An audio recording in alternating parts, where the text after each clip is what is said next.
যারা সিনিয়র মানুষ অবশ্যই জানেন, তো তবু একটু বলি।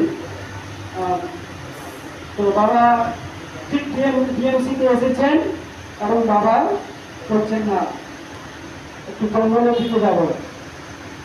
তো সে অভয়ারণ্য তিনি আরো মাঝি দাদারাও ছিলেন এবং সন্ন্যাসী দাদারাও ছিলেন।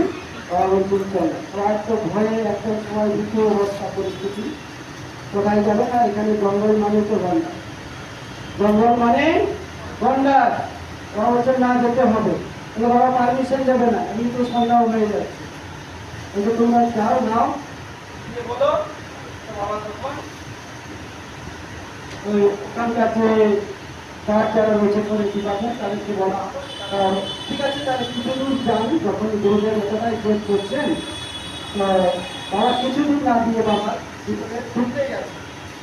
এবং দাদাদের বাবা আত্মীয়দের তো প্রচন্ড ভয় লাগছে, কি করা যায়, বাবাকে তো আটকানো যাচ্ছে না। বাবা যখন যাচ্ছেন তো দাদাদেরকেও যেতে হবে, গুরু যখন যাচ্ছেন তাকে পেছনে থাকে চলো, কিন্তু প্রচন্ড ভয়। বাবা কিছু দূর যেতে যেতে যেতে যেতে যেতে যেতে সামনের দিক থেকে একটু গঙ্গার, তো আস্তে এদিক থেকে বাবা যাচ্ছে, ওই দিক থেকে গঙ্গাটিও আসছে।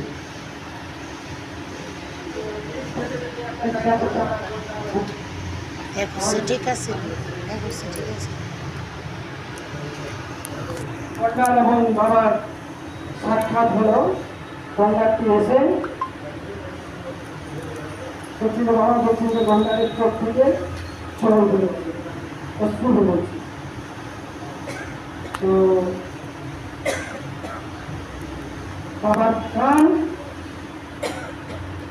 একদম আর গঙ্গারের মুখ একদম কাছাকাছি করে, তারা একটু দূরে রয়েছেন, ওরা ভয়ে আসতে পারছে না। তারপরে গঙ্গার কৃষক বাবাকে বলতে থাকলেন, বাবা মাছ নাড়াতে থাকলেন। তারপরে কিছু দূরে কথোপকথন চলতে থাকলো, কে তার কথা বুঝি। তারপরে গঙ্গাটি শক্তি দিয়ে অস্ত্র বেরোচ্ছিল, এটা দূর থেকেই দেখা যাচ্ছে। তো তারপরে কিছুক্ষণ পরে এই কথা হতে হতে হতে হতে তারপরে গঙ্গাটি আমার পেছনের দিকে ঘুরে যায়। আবার বাবার জন্য আসি। তো হঠাৎ তারা তো ওনারা কি আর জিজ্ঞাসা কেন বাবা তুমি কেন বলছে, এগুলো তো সম্ভব নয়। কিছুক্ষণ পরে বলছে এটা যাওয়া করে কিছু যাওয়া তো, তারপরে বলতে বলতে দেখছি তো গঙ্গাটি মা